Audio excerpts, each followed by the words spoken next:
गर्मियों का मौसम चल रहा था। सूरज ढलने में अभी थोड़ा ही समय था। चारों पंछी मित्र मैदान में खेल रहे थे। खेलते खेलते उनकी गेंद एक रास्ते के मुख की ओर आ गिरती है।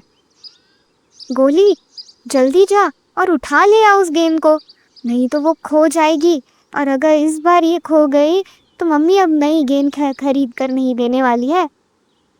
हाँ हाँ, जा रहा हूँ, कुछ नहीं होगा तेरी गेंद को। गोली उस गेंद को उठाने के लिए उस रास्ते के मुख के करीब जाता है। ये क्या?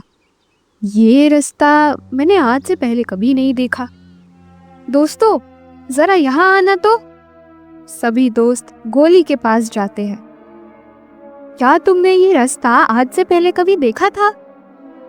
नहीं तो, ये तो मैं पहली बार देख रही हूँ। हाँ, मैं भी ये पहली बार ही देख रहा हूँ। हमें इस मैदान में खेलते हुए काफी साल हो चुके हैं, पर ये रास्ता मैंने भी आज से पहले कभी नहीं देखा। क्यों ना इस रास्ते से जाकर देखा जाए कि ये रास्ता कहाँ जा रहा है। शायद हमें खेलने के लिए एक नई जगह ही मिल जाए। पर चिंटू, अगर ये रास्ता खतरनाक ठहरा तो? अरे रिंकी, तू इतना क्यों डरती है? हम ज्यादा दूर नहीं जाएंगे, थोड़ी दूर जाकर उसी रास्ते से वापस आ जाएंगे। अच्छा ठीक है, पर हमें जल्दी करनी होगी, जल्द ही अंधेरा हो जाएगा। चारों दोस्त उस रास्ते की ओर जाते हैं। वह रास्ता एक काफी घने जंगल से गुजर रहा था। जैसे जैसे वह उस रास्ते में आगे बढ़ रहे थे, जंगल और घना और डरावना होता जा रहा था।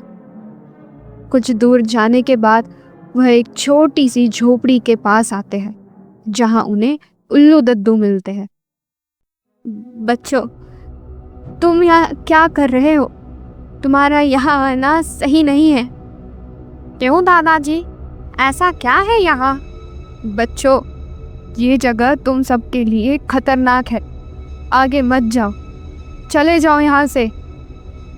पर दादाजी, हमें यह तो बताइए, ऐसा क्यों? यहाँ से कुछ ही दूर पर एक हवेली है जो कि श्रापित है। तुम्हारा वहाँ जाना सही नहीं। दादाजी, भूत वूत कुछ नहीं होता, ये सब सिर्फ कोरी कल्पना है। हम 21वीं सदी में जी रहे हैं और आप अब भी इन सब में यकीन रखते हैं? हाँ दादाजी, हमें एक बार देखकर आ जाने दीजिए।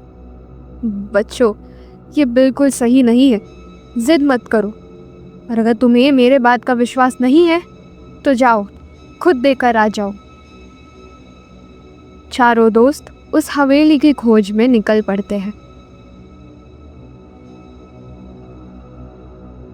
कुछ दूर चलने के बाद वह उस हवेली के पास पहुंच जाते हैं। वो देखो, वो रही हवेली। चलो उसके पास चलकर देखते हैं। हवेली के आसपास का माहौल काफी अजीब था। घना अंधेरा और काफी शांति थी। हवा कहीं दूर दूर तक महसूस नहीं हो रही थी। ये क्या?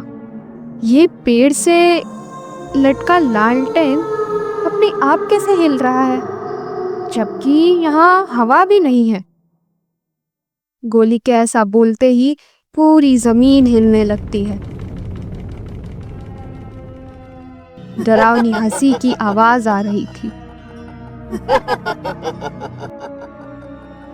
धीरे धीरे एक साया उनके सामने प्रकट होने लगा था। ये कौन है? तुमने मेरे इलाके में आके अच्छा नहीं किया। तुम पक्षी हमें मरने के बाद भी सुकून से रहने नहीं देते। हमारा लक्ष्य आपको तकलीफ पहुंचाना नहीं था। हम बस हमारे मन में उत्पन्न हुई जिज्ञासा के कारण यहाँ आए हैं। जिज्ञासा? हा हा हा हा हा हा। तुम जानते हो मैं इस जंगल में साया बनकर क्यों कह दूं? क्यों? आज से 200 साल पहले मैं भी ऐसे ही इस जंगल में खोज करने निकली थी, पर मैं अपना रास्ता भटक गई थी और यहीं फंसी रह गई। मैं मदद के लिए चीखती रही, चिल्लाती रही, पर कभी इस जंगल से बाहर नहीं निकल पाई। अंत में मैंने थक हार कर यही घर बना लिया खुद के लिए, और बाकी की सारी जिंदगी मैंने अकेले ही काटी है। तो आप आगे भी ऐसे ही भटकती रहेंगी? मेरी मुक्ति का सिर्फ एक ही तरीका है।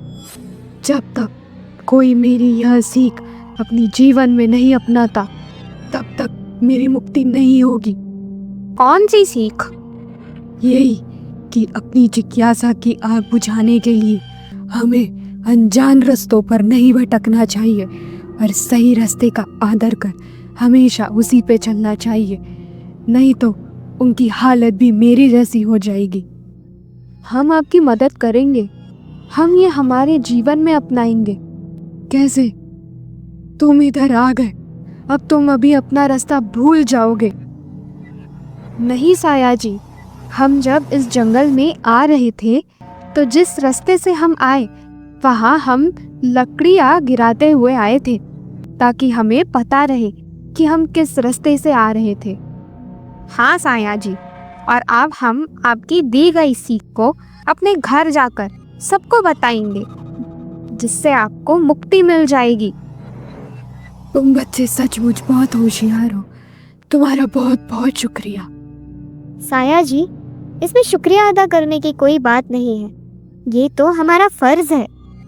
सभी दोस्त उस रास्ते से वापस अपने घर आ जाते हैं और उस साय के द्वारा दी गई सीख सबको सिखाते हैं, जिससे वह साया इस पृथ्वी से मुक्त हो जाता है और वह जंगल फल फूलों से भर जाता है। तो दोस्तों, कैसी लगी आपको ये कहानी?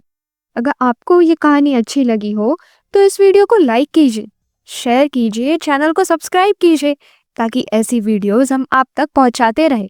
धन्यवाद।